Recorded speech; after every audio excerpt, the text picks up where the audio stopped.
Good evening, everyone. My name is Peter Dove, author of Master Dressage, and today's webinar is going to be about memorization.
So, hello viewer 27 and viewer 19. So grab yourself a pen and a pad, as you will need it. We'll work our way through the slides. This webinar will teach you the basic memory system, and we'll have a little bit of fun with it towards the end of the webinar as well. This system is used by the world memory champions, by magicians. You could use it to memorize an entire deck of cards if you wanted to do that, if you were a magician. So we're going to go through the system. The memory system is based on something called the major system, and we'll see that a little bit later on. And at the end, if we've got time, we'll do some Q&A as well. I hope we will have time. To get the most out of this webinar, you will need a pad and a pen, although I am making these slides available as a PDF. So those slides will go in the members area just underneath the recording of this webinar. You're going to need to take notes. And one thing I will say is make sure you use your imagination. You can let it run wild. You'll see what I mean when we get a little bit later into the webinar.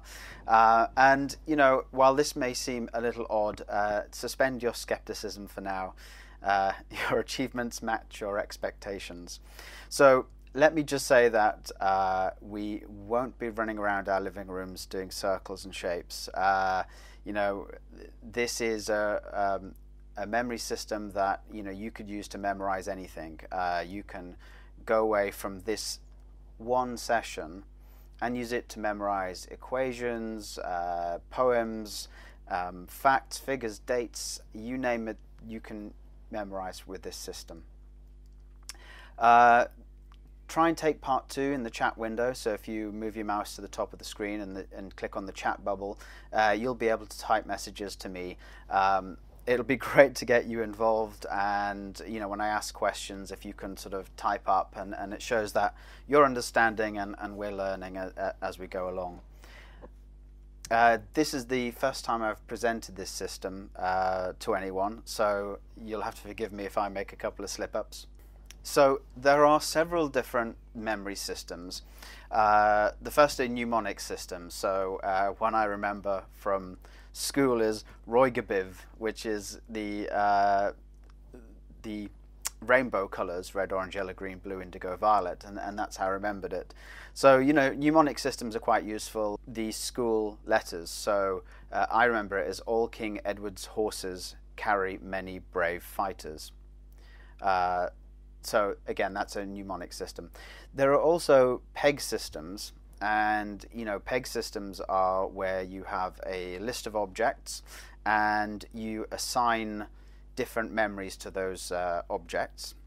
And then finally we have memory palaces, which are kind of used by the world memory champions and so on. And memory palaces are kind of one up from peg systems in that you could memorize almost unlimited information. If anyone likes the Sherlock Holmes series on the BBC, is it BBC or ITV? Can't remember that bit. But they talk a lot about memory palaces there. So we're going to be using a memory palace system, and I'm going to go to the very next screen, and please don't run away yet. It looks complicated, but we'll be able to get it quite easily. So this is the major system. The very first thing you have to be able to do to memorize anything is to be able to convert numbers to objects and objects back to numbers. The human mind isn't really built to remember lists and facts and things like that. We're very good at remembering stories. We're very good at remembering anecdotes. We're very good at visual memories, those things that that we learn as we go through life. But remembering these kind of facts is quite difficult. So the major system is a very simple way of being able to convert numbers to objects, which are much easier to remember.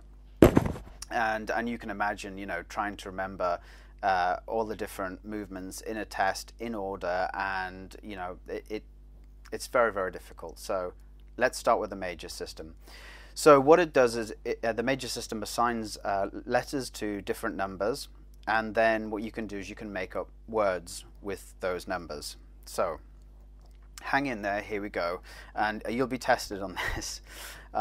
So 0 has the letters S and Z assigned to it, and soft C as well, but I just tend to use S or Z. And one way to memorize that S and Z belongs to the number 0 is that it is 0. The Z is the beginning of the word 0. Number 1 is D and T. I tend to only use D and T myself.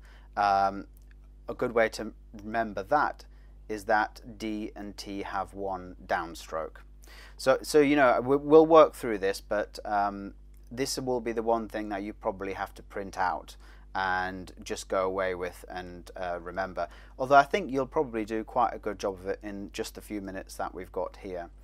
Number 2 is N, and N has 2 downstrokes. Number 3 is M, and M has 3 downstrokes.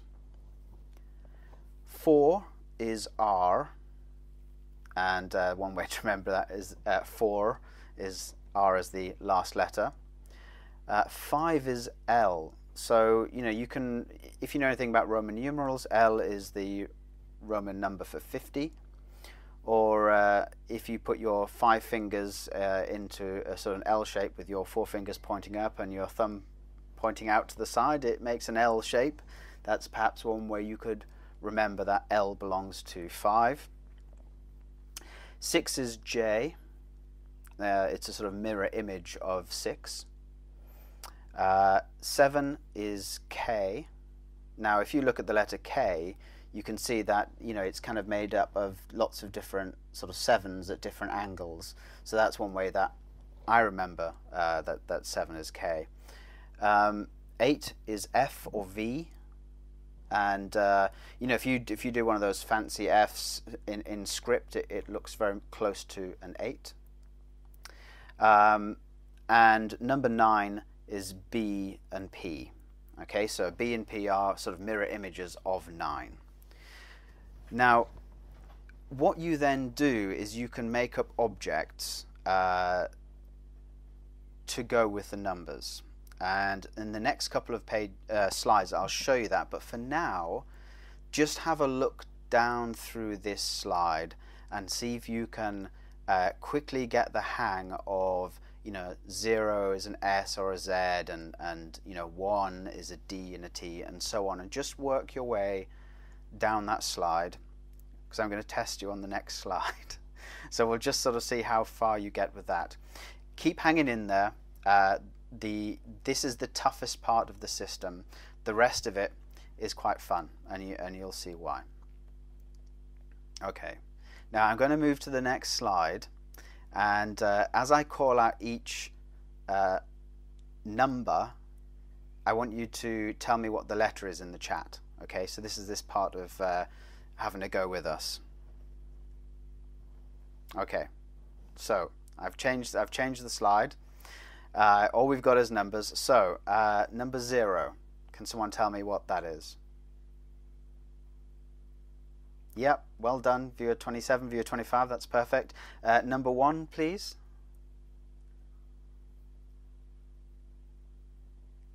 Yep, yep, perfect, perfect. Well done, everyone. It's really good to see people typing in the window. That's great. So D and T, that is. Number 2. Yay! Great. Well done, everyone. I'm just seeing this a stream of ends. That's brilliant. Number 3. Yep. Do you see how easy this memorization stuff is? Number 4. Yeah, and I'm assuming people aren't cheating here. Great. Well done, everyone. R is exactly it. This one's quite a hard one. Number 5. Spot on, everyone. Well done. Number 6.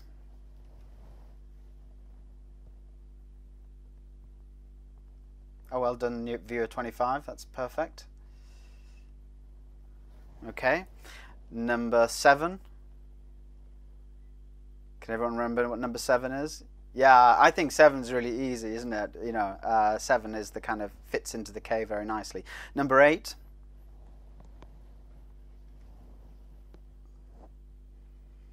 Yeah, exactly. F. Perfect. And finally, number 9. Exactly. Okay, good. So,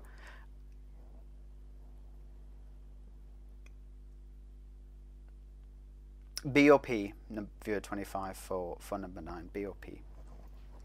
Okay, so we've got these ideas of these letters for the different numbers, and we're going to go on to the next slide and have a look at the major system in action. So here we are. So what we've done is we've taken the letter and added some vowels and possibly a W or a Y or an H onto the end to make a word. So, you know, the major system is the beginnings, is a sort of peg system. It's a fairly comprehensive peg system, you know, and you can go up to like 1,000 items using this. You know, when I was using this heavily, you know, I knew up to sort of several hundred keywords for this, and you know, I could memorize several decks of cards. You know, these days I cheat a bit, and you know, I don't go for that kind of magic much anymore. But you know, it can be done. We don't need anywhere near that many, and you know, most dressage tests, you know, I think, what do they top out at, sort of 20-something movements or whatever. So you won't need more really than this list for now. So let's have a look. So for 0 we've got saw. Number 1 is toe. Oh, by the way, what I suggest is that you make your own words up. If some of these to you seem difficult to understand, to remember, then you can make your own keywords up. So again, this is kind of a slide you'll print, and actually on the next screen I've put a blank slide as well, so you could print off this blank slide and fill your own in as well. Okay, so we have toe, Noah, May, Ray, Law, Jaw, and so on, and you can see when it gets to 10, that's 1 and 0, we've got Daz. Now some of you may know what Daz is, some may not. Some people might want to change that to days or something like that. For us in the UK, Daz is some washing up powder that makes your clothes whiter than white. So we've got Dad, Dan, so you can see D is 1 and N is 2, and so on all the way down. Now I'm not going to get you all to, you know, try and memorize all of these right now. It isn't that important, but what would be cool is if we could you know, have a look down and see if we can get the first 9 or the first 11 altogether. All right. 0 is saw, 1 is toe, Noah, May, Ray, and just work your way down and see if you can, memorize each of these as they go down all the way up to Daz, because we're going to use these very shortly. And what this will do is you'll really see how you can memorize very long lists very easily. And I'll explain it to you when we get to the next webinar, how to apply this to dressage tests. And you can just pluck movements off the top of your head out of these tests. It becomes that easy. Okay, I think I've given you enough time. Okay, so let's see if you can remember. So we're going to use the chat again, and you're going to go and type up the words for me. So 0, what's the keyword for 0? Yeah, excellent. Oh, well done, everyone. Number 1.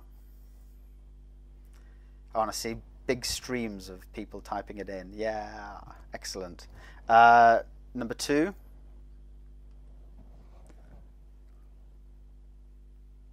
Brilliant. Yeah, Noah, exactly right. Exactly. 3. Now, you know what? For number 3, I think the other objects are quite easy to remember, but for May, I tend to think of a maypole, sort of a pole in the center with lots of ribbon streaming around it. Number 4.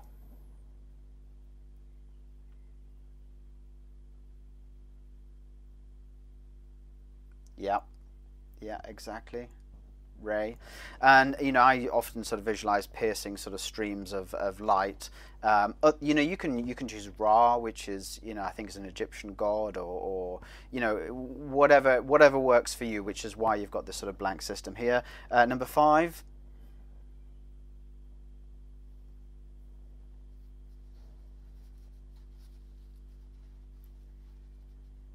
Yeah, I mean, viewer 25, you got a very slight wrong. You got lay instead of law, but it can be lay.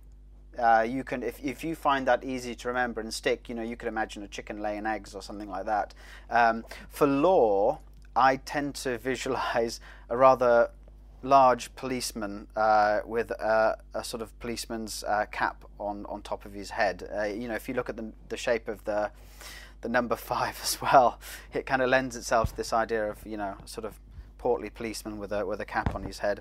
Number 6, that's quite tricky, I think, is number 6. Jaw, yeah, well done. Number 7.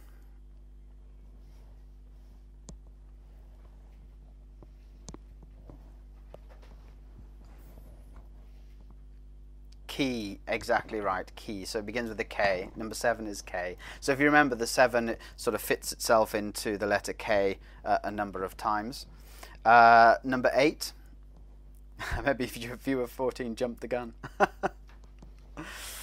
So yeah, number 8 is Phi, and then we'll do number 9.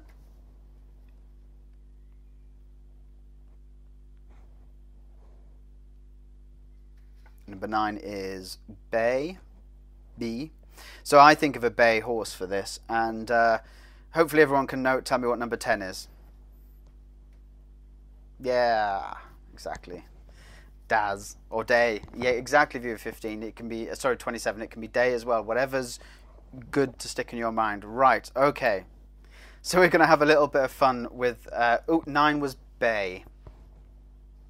So I tend to think of a bay horse, so some bay horse prancing around. Okay, now this is how the memory works. It works by visualization. It works by kinesthesia.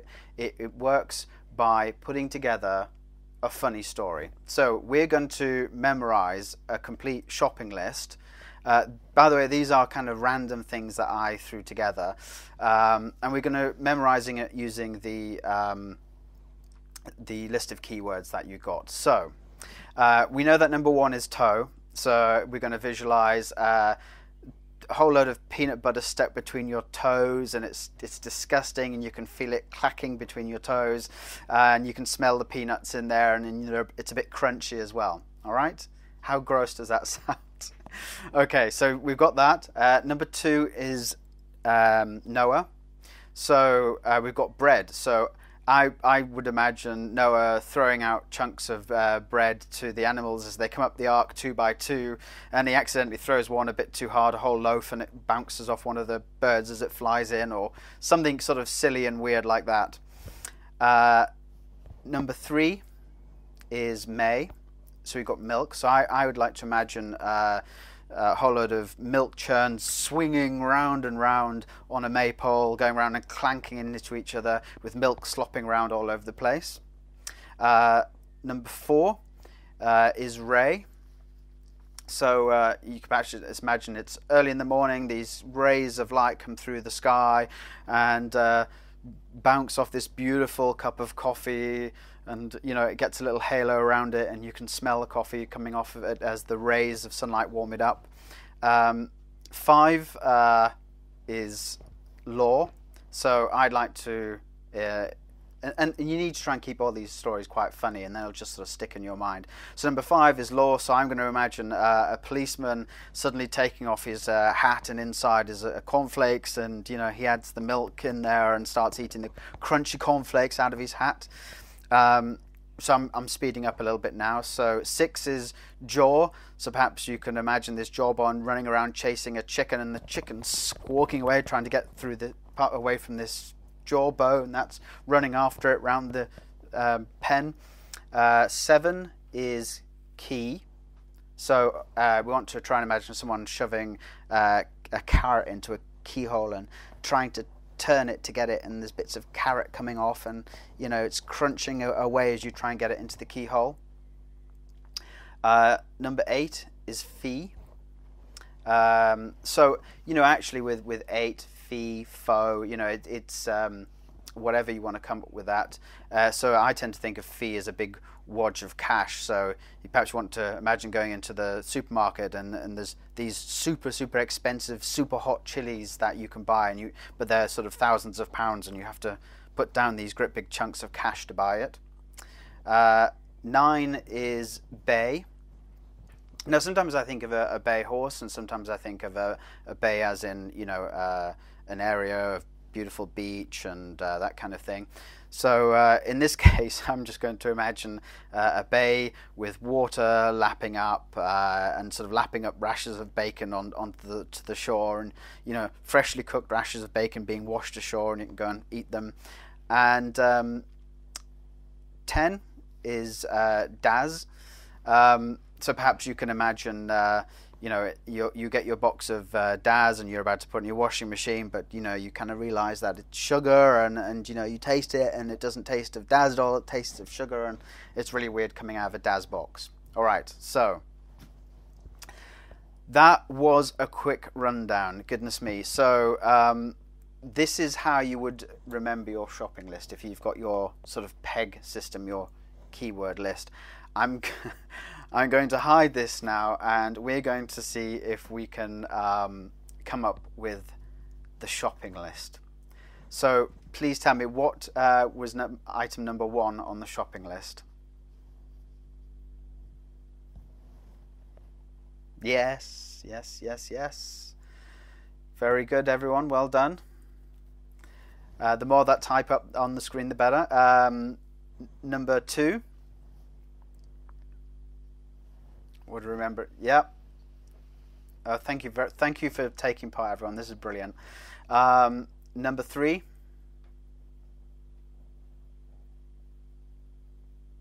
Perfect. Thank you, everyone. That's really good of you taking part. Number 4. Yes, exactly. Thank you. Number 5. Yep. Very good. Cornflakes. Number 6. Chicken. Oh, somebody went for the next one along. So the number 6 was the jaw with the chasing the chicken around the yard.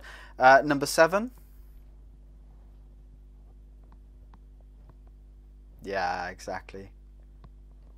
Carrots. All right. So number 8. I think number 8's quite hard. Who can get number 8?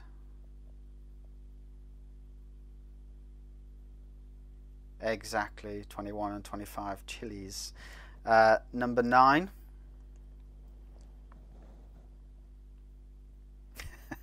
You're all really good at this. This is brilliant.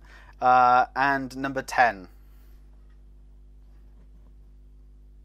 Perfect. Perfect. All right. So, you know, I use this all the time when I have to go shop. I never write lists. You know, if I have to go sort of shopping and it's really important for me to remember it all, I'll just stick it in my head. And you know, the weird thing about this kind of little 1 to 10 shopping list system is it'll stick in your head for as long as you need it to stick in your head.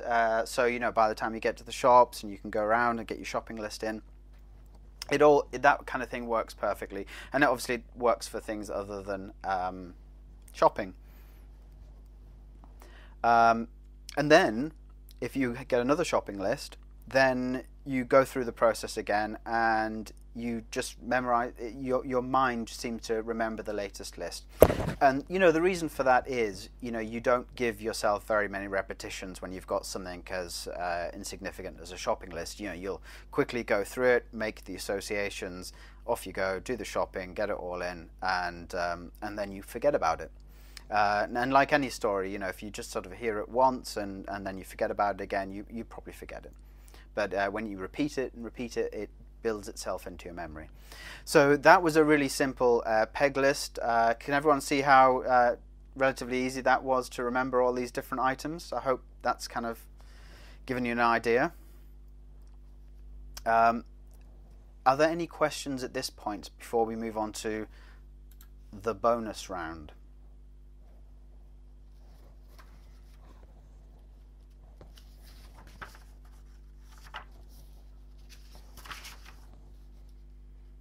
Nope.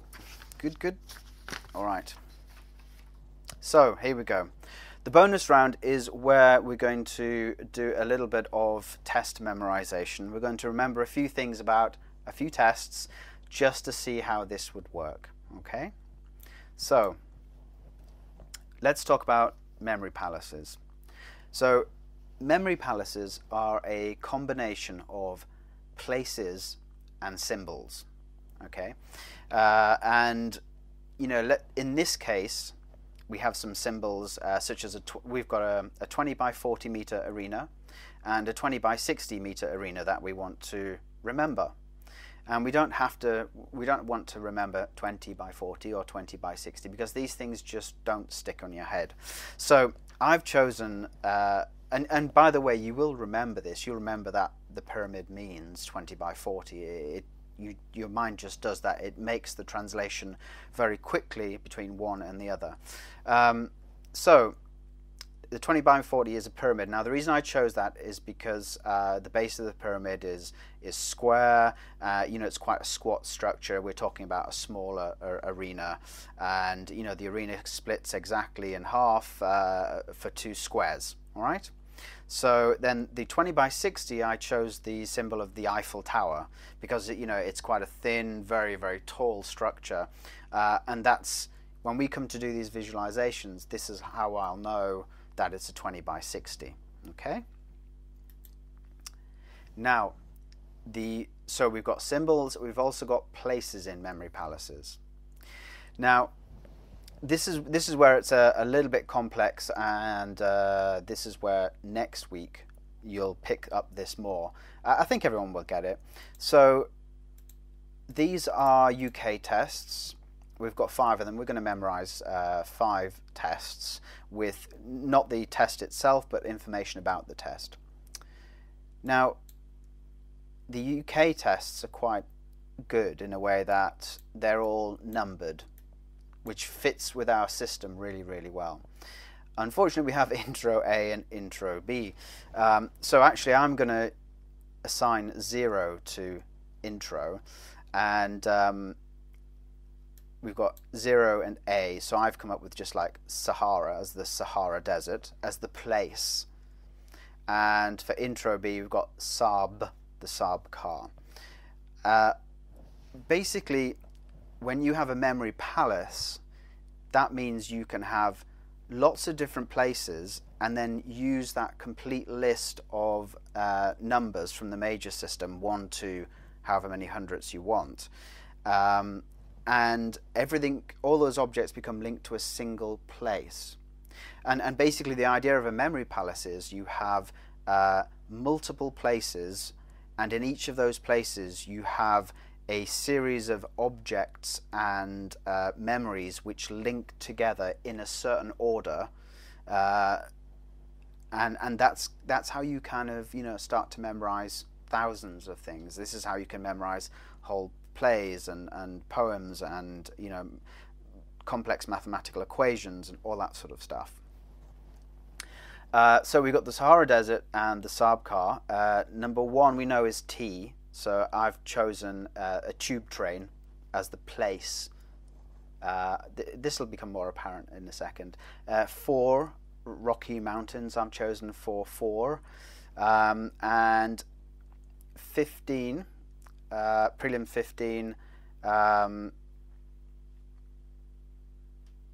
Oh, why have I've chosen the wrong number here.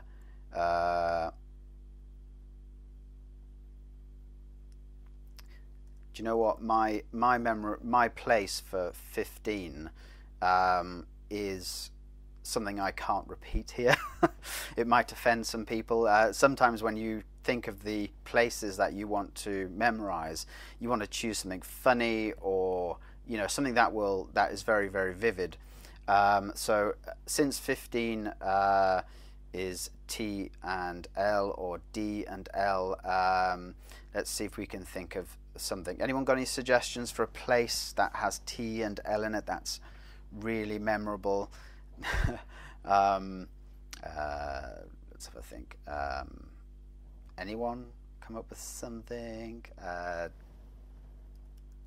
Dallas. Oh yes, thank you very much. Dallas is perfect. Okay, now, you know, I don't want to be accused of stereotyping, but when we see when I visualize Dallas, it's going to be cowboy boots and, you know, desert and ranches and all that kind of stuff. All right, so we've got these 5 places belonging to 5 tests from our memory palace. This is where we're going to start from. So here's the little system, actually. So we've got Intro A, the Sahara Desert. It has 12 movements in the test, okay, and 12 is Dan, so the D and the N, and the reason I use Dan as the keyword is I think of Desperate Dan. I don't know if anyone knows of Desperate Dan from the comics, sort of rather overgrown guy with lots of stubble and all that kind of stuff. And we know it's a pyramid, and, you know, for instance, oh, we need to change Dan Busters to Dallas. There we go. So for instance, prelim 15 is, you know, Dallas, and it has 15 movements in it, so that's Dale, and it's a 20 by 60 arena, so it's the Eiffel Tower. Okay, so let's make up a little mini memory palace for each one of them. So we know Intro A is the Sahara Desert. So I like to imagine here that we've got Desperate Dan, sweating away in the Sahara Desert, trudging through a whole load of sand, and he comes up on a pyramid and starts climbing the pyramid. So that's that story out of the way. Intro B, we know it's a Saab car. So I imagine Desperate Dan, you know, driving along in the Saab car.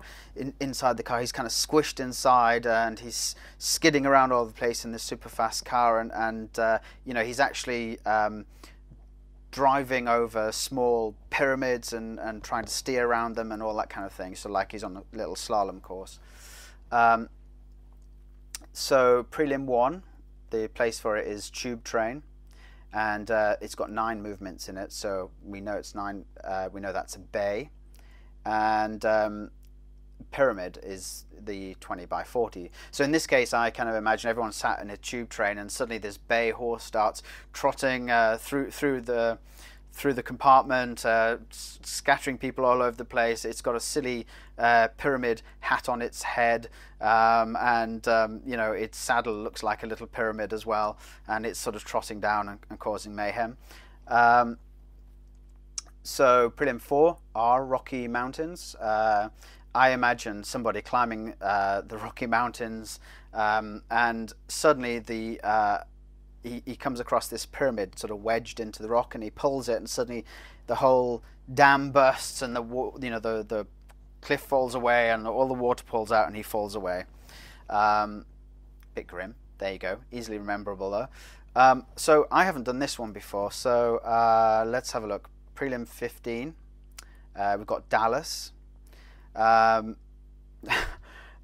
Dale and the Eiffel Tower. Wow. So perhaps we can imagine a cowboy trucking through the sort of desert, and then suddenly he comes over a hill, and there's a beautiful dale in front of him, and he looks down over the grass, and coming right out the bottom of the grass is this enormous Eiffel Tower with a sort of American flag on top, for instance. Okay, so we've just done those, and the idea here is that what you'll be able to do is, for the test, name the number of movements in the test and the arena size. Okay. I did tell everyone on Facebook, by the way, that my memory is shocking. If I'm not using this memory system, I have the world's worst memory on the planet. You know, I forget everything if I don't put it into this system, and when I do put it in this system, I remember always. You know, I'm known for getting 100% on my exams and things like that. It's all down to this sort of system. Okay, so that was a lot to go through, but can anyone tell me the arena size of Intro A? Can you remember the story that goes with Intro A and the arena size? Yes, excellent. Yep. So 20 by 40, and how many movements are in that? Does anyone know? Yeah, it's 12. Great. So I think the story was Intro A was the Sahara Desert, and Desperate Dan was trudging through it. So Dan is 12. Yeah, exactly. Well done, everyone. Okay, Intro B, the arena size. Actually, you can go ahead and tell me the arena size and the number of movements as well. So you can just type them both in. Exactly. I hope you're all sort of getting this. It's, you know, once you get your mind used to it, it's really good. Okay, I'm going to skip. Okay, what about Prelim 15? Tell me about Prelim 15. Yeah. Yep, that's the right arena size coming through. Well done, everyone. Yep.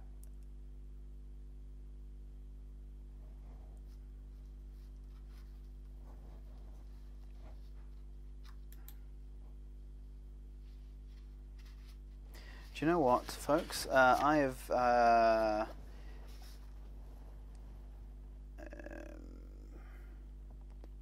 do you know what? I've gone and made you all remember the wrong one. I've just... Gosh, you'll have to... I do apologise. Prelim 15 is 14 movements. I was just going through my own story in my own head, and it was kind of like, no, it's 14 movements. But it is a 20 by 60. It's 14 movements. So that would be dear. So you'd have to make your own little story up again. Oh, I'm so sorry, everybody. Oh dear. What scuppered me was the complete change of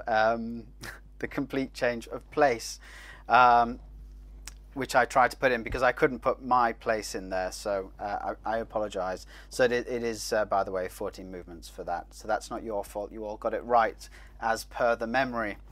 We'll do one more. We're all looking at it now, aren't we? Brilliant. There we go. Okay.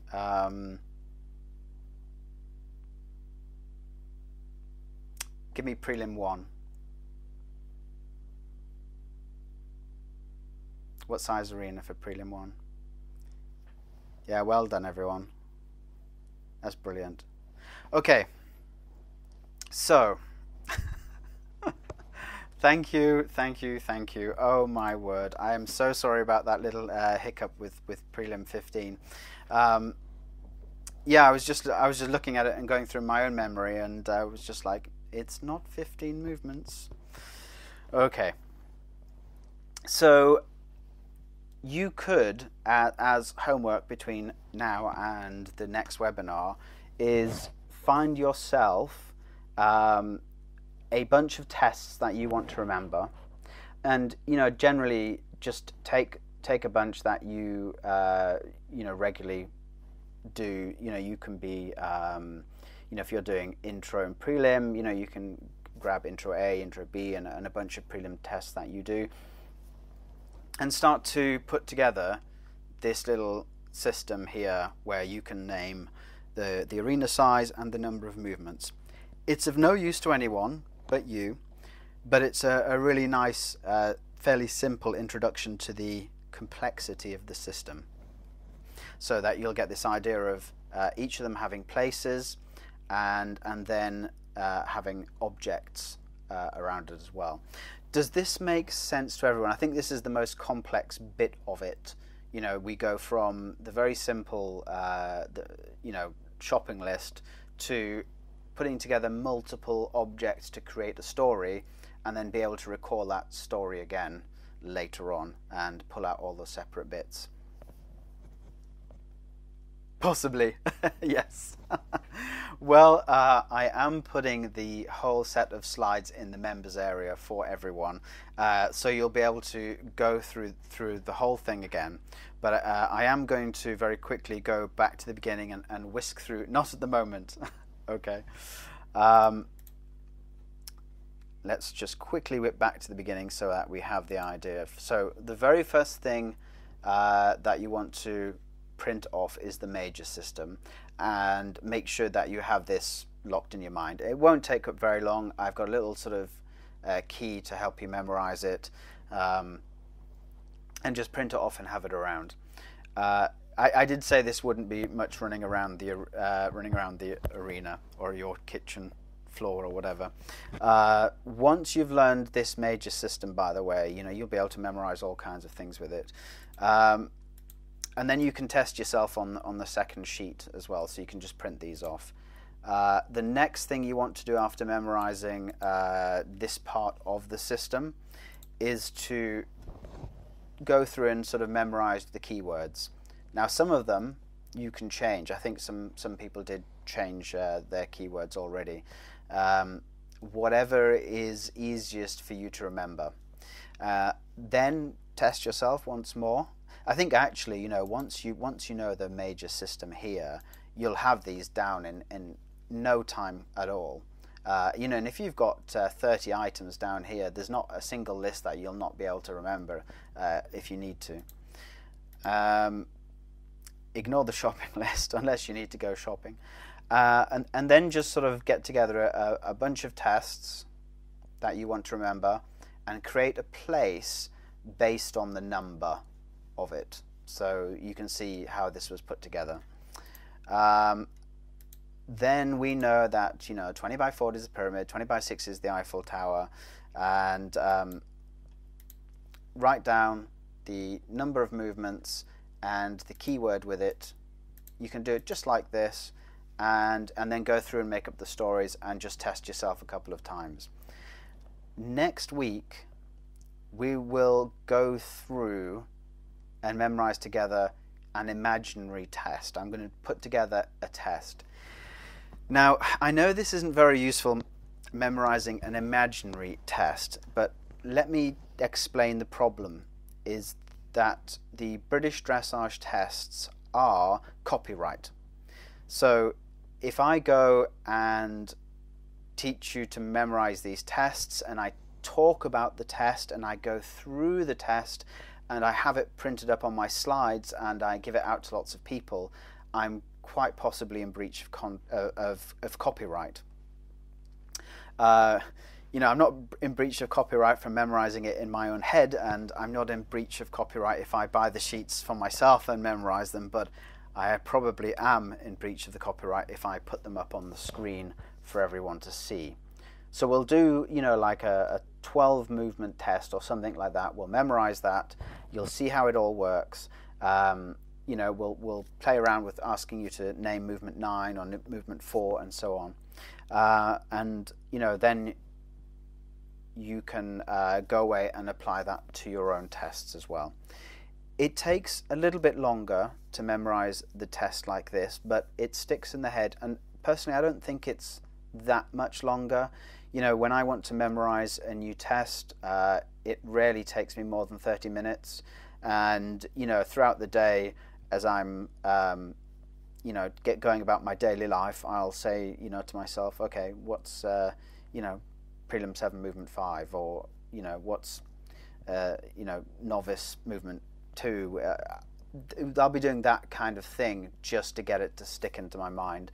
And what you'll find is you'll think of the number, the story will come into your head and will immediately translate itself. You might think right now, by looking at this sort of system, that there would be too much time to translate the story into the actual movement, but it just doesn't happen like that. The very first time that you memorize it and you go through it, it's a little bit slow. The second time, it's a bit faster, and by the third time you've gone through the test in your head and the movements, you instantly start to pick up the school movements for the number. I guess you'll just have to trust me on that. But at the World Memory Championships, when they have to go through, I think they memorize like 10 packs of randomly shuffled cards and then name them all off, with like 90-something% accuracy. It does come back very, very quickly to you. You don't sort of sit there going for very long. Okay, so thank you very much for taking the time to come on to the webinar. Does anyone have any questions at the moment?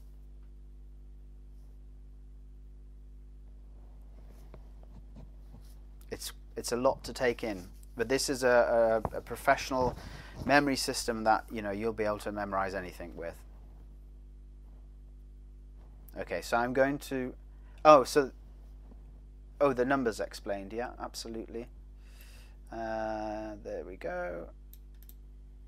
There we are. So the recorded version will be in the members area on the website. So where you went to get the sign-up information to get onto this webinar, if you went into the members area, that will be replaced with the video, as it is with the other videos that are there as well.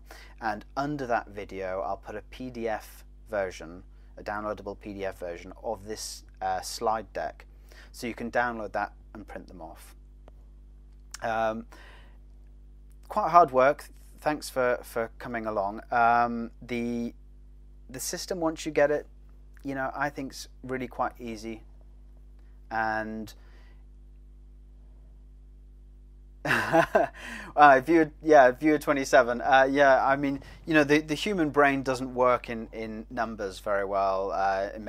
We can't memorize long strings of numbers very easily, and so on.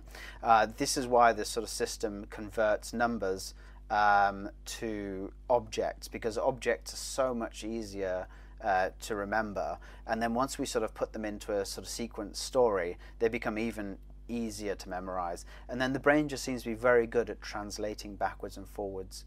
This is just the sort of system that as I learned it, viewer 24, so I sort of just repeated it out on here, but I don't know anything beyond. So for instance, soft C, I never remember that. I've very rarely used TH. I certainly don't remember soft CH, DG, soft G, hard C, all of those. I don't remember all of those. So in fact, if I was going to say go through each one of them, Just remember the first couple of letters from the ones that have more. You don't need to remember many more than that. So if you have a look at the, let's try and make this a capital. Actually, that's easier. So number 7, if you look at the capital K, and you can see that the front bit is kind of like a 7 flipped over on the side, and if you were to look at another part of it, it kind of looks like a 7 in there, and it looks like it's kind of made up of multiple 7s at various sort of angles, and that's kind of how I just remember it. For instance, the top part where it comes down and then kicks off is like an upside down 7, and so on. Does that help at all, viewer 14?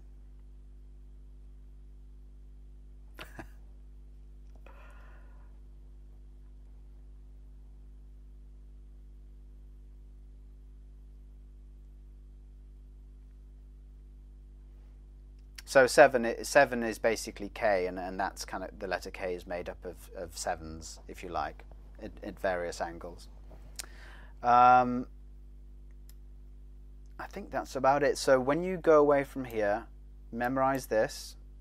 So memorize the major system. Memorize these. I've put separate sheets so you can test yourself, and then have a go at this of picking 5 tests and seeing if you can create a little story for each one where you memorize the arena size and the number of movements in the test. Don't include the collectives, just sort of go for the number of actual movements. Okay, I think that's about it. So I know this is a bit different from the actual book, Master Dressage. By the way, I hope you are all enjoying the book itself. I'm getting lots of feedback from people as to how much it's helping, so I'm really grateful for that. If you enjoy it and you want to tell people about it, do tell your friends or leave a review. Meanwhile, have fun mastering dressage, and I'll see you again. Yes, the book is easier to understand. I mean, this is quite a technical webinar. Thank you very much, viewer 27. Yeah, have fun mastering your memory. Right. And I'll see you next week with how to memorize whole tests. Do put some work into this bit of it, because if you do, you'll actually find the next webinar quite fun and surprisingly easy. Okay, take care everyone. Have a good night or day wherever you are in the world.